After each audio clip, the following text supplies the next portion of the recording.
വൽ വസ്നു യൗമഇദിനിൽ ഹഖ്. അന്നേ ദിവസം നമ്മുടെ ഈ അമലുകളെല്ലാം തൂക്കി നോക്കപ്പെടുക തന്നെ ചെയ്യും. അമൽ എന്ന് പറഞ്ഞാൽ എന്താ? നമ്മൾ പറഞ്ഞ വർത്താനം അതിൽപ്പെട്ടു, നമ്മൾ പറഞ്ഞ വാക്കുകൾ അതിൽപ്പെട്ടു.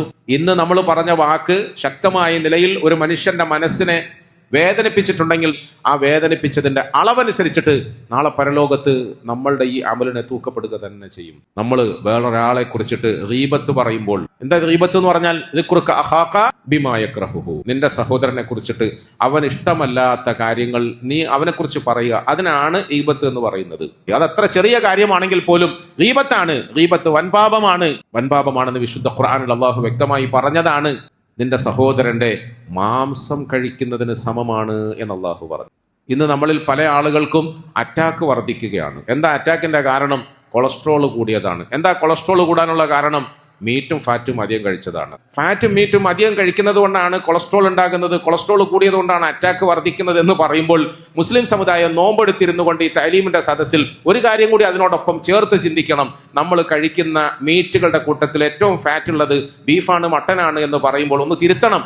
അതിനേക്കാളും ഫാറ്റ്, അതിനേക്കാളും അപകടകാരി എന്റെ സ്വന്തം സഹോദരന്റെയും സഹോദരിയുടെയും പച്ച മാംസം തിന്നലാണ് എന്ന് പരിശുദ്ധ ഖുർആൻ പറയുന്നു സൂറത്തുൽ ഹുജറാത്തിൽ. മട്ടൻ കഴിക്കുന്നതിനേക്കാൾ കൂടുതൽ അപകടകാരി, ബീഫ് കഴിക്കുന്നതിനേക്കാൾ കൂടുതൽ അപകടകാരി നിന്റെ സ്വന്തം സഹോദരന്റെ പച്ച മാംസം തിന്നലാണ് എന്ന് പടച്ചവൻ പറയാം. അതുകൊണ്ട് ഇനി വേണ്ട, ഇനി നിങ്ങൾ ആരും ആ ഇറച്ചി തിന്നണ്ട. അള്ളാഹു പറയാം, ആ ഇറച്ചി ഇനി ഒരിക്കലും നിങ്ങൾ തിന്നണ്ട. നിങ്ങളുടെ നാവ് കൊണ്ട് അവന്റെ മനസ്സിനെ വേദനിപ്പിക്കുന്ന, അവൻ ഇഷ്ടമല്ലാത്ത ഒരു കാര്യം ഇനി മേൽ നീ പറയരുത്. ഗീബത്ത് പറയരുത്, നമീമത്ത് പറയരുത്, ചീത്ത പറയരുത്, കുത്തുവാക്കുകൾ ഉപയോഗിക്കരുത്, അവൻ ഇഷ്ടമല്ലാത്ത ഇരട്ടപ്പേരുകൾ ഇട്ട് വിളിക്കരുത്. ഇതൊക്കെ ഖുർആൻ പറയുന്ന പ്രിയപ്പെട്ടവരെ. സൂറത്ത് ഹുജറാത്തിൽ 1, 2, 3, 4 എണ്ണി നമുക്ക് അള്ളാഹു പഠിപ്പിച്ചു തരുന്ന നിയമങ്ങളാണ്. പാടില്ല. അതുകൊണ്ട് വാക്കുകളെ നിയന്ത്രിക്കാൻ, നോക്കിനെ നിയന്ത്രിക്കാൻ, ചിന്തയെ നിയന്ത്രിക്കാൻ, വിചാരങ്ങളെ നിയന്ത്രിക്കാൻ നോമ്പ് ഉപകാരപ്പെടുമ്പോഴാണ് നമ്മൾ യഥാർത്ഥ നോമ്പുകാരാകുന്നത്.